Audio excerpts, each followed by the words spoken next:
again, I'm back with part 2 of this Color of Esau video.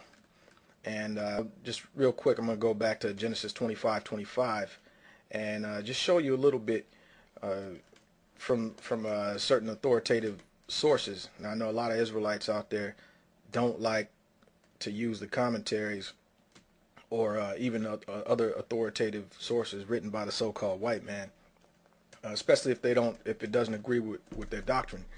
But I'm just going to show you a little something, because this also shows that these authoritative scholars, they know what color the Israelites are. All right.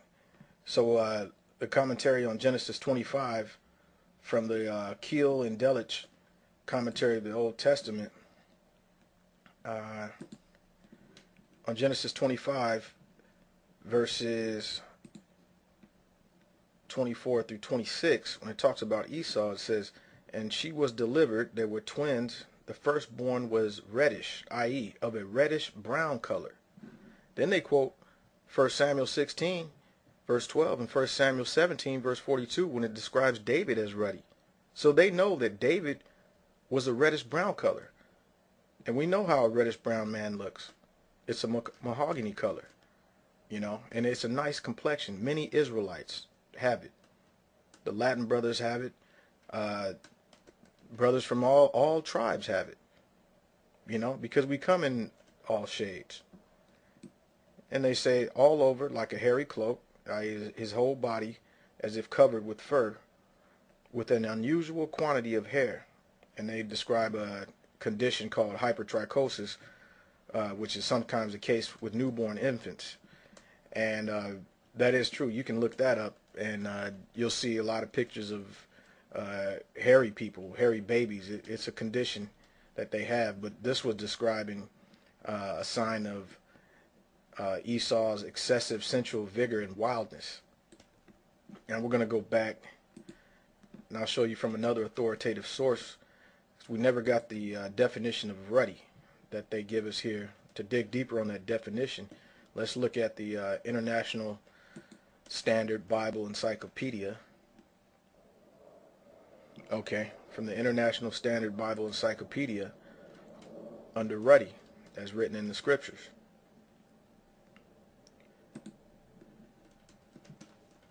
Notice how they quote 1 Samuel 16:12, 1 Samuel 17:42, Genesis 25:25, Song of Solomon 5:10, all of the verses that I just read. It reads, "Ruddy is the form taken by the adjective red when used as a term of praise of a human skin, and this is its use in the Bible. The Hebrew and the Greek words are all usual words for red or to be red." Notice this. The dark-skinned Hebrews found great beauty in a clear complexion. So they know that the Hebrews were people of color. And they admit that they were dark-skinned Hebrews. Okay, so right here, the authoritative sources agree with the truth. And so these are books that are valid to be used on this topic. All right. Let's get back to, now let's continue on. Zechariah chapter 1 verse 8. It reads, "I saw by night, and behold, a man riding upon a red horse." A red horse. That's word 122. You know, we covered that. Edom, rosy, red, ruddy. And we can see how a red horse looks. He's not red. He's not blood red, and he doesn't look white. And you can't see the red through his skin. You're gonna find out that all these pictures of red that's described in Scripture, they all look the same, from the red man onto a red horse, a red heifer. Here's something else that's interesting.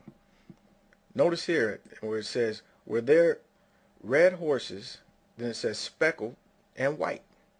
Now let's look up the word speckled.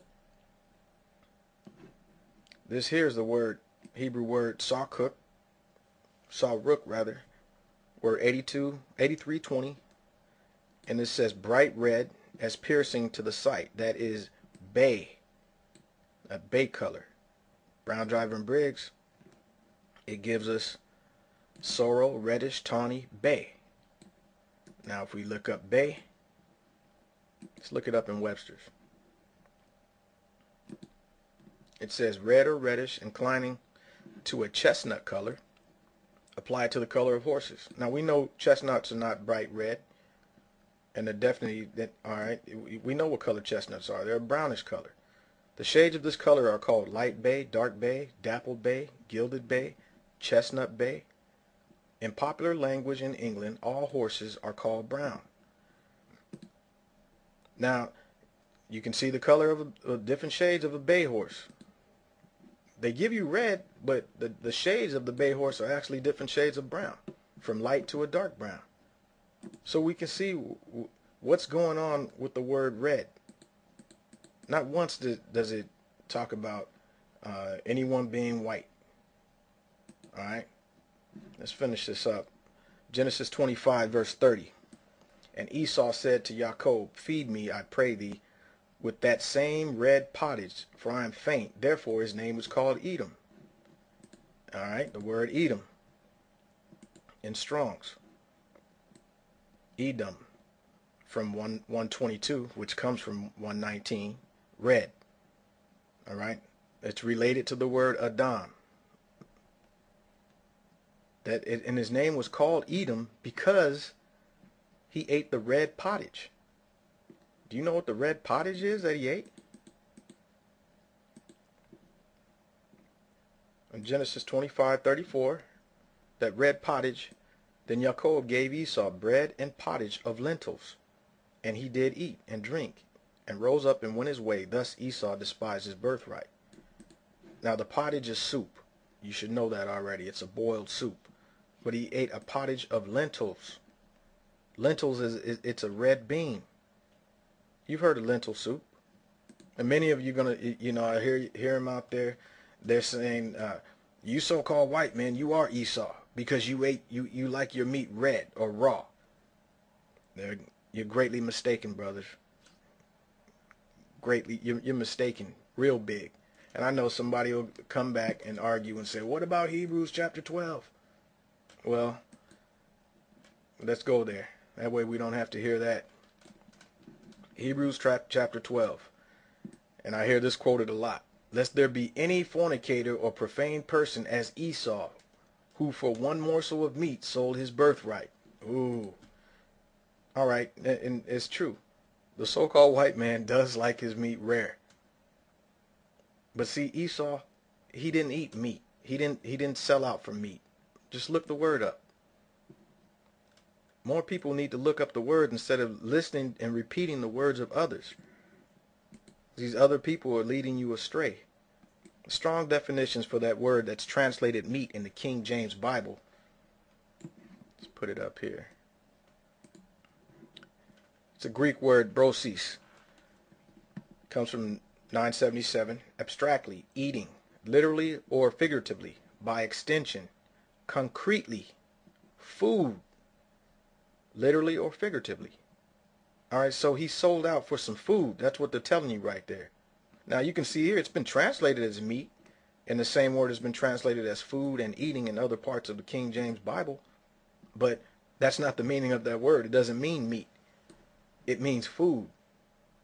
So no, Esau did not sell out for a piece of raw meat or rare meat. That just doesn't fit. It contradicts the scriptures. The scriptures say he sold out for lentil soup. All right, so we need to study and get this right before we go out in the streets preaching and carrying on. Let's lock this down and get it right. And I'm going to continue on. My next video, I'm going to cover the blessings that were given to Esau from Isaac, and also the blessings that were given to Jacob.